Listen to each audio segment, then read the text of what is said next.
Here we're going to talk about fuel and carbon cleaning.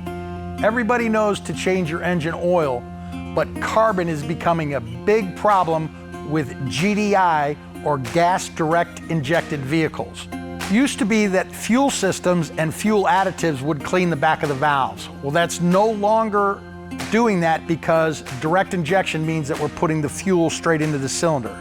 So by performing a carbon cleaning process, we can remove that carbon from the back of the valves, the intake manifold, the throttle body, those types of things. Added carbon is going to affect rough idle, throttle response, vehicle mileage, and the life of your engine. Performing this service on a regular basis, the carbon cleaning service, chemicals in the crankcase, in the fuel tank, and past the throttle body with every oil change is highly recommended, and the complete fuel and carbon cleaning service should be done 18 to 20,000 miles.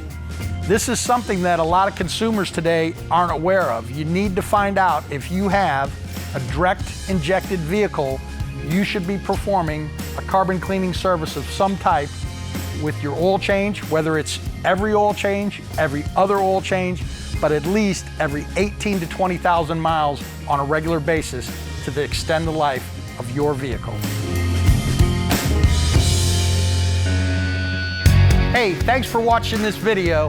If you'd like to have more information on one of our flush services, contact Finzel's Mastertech today. I'm Steve Finzel with Finzel's Mastertech. Car problem? We fix it.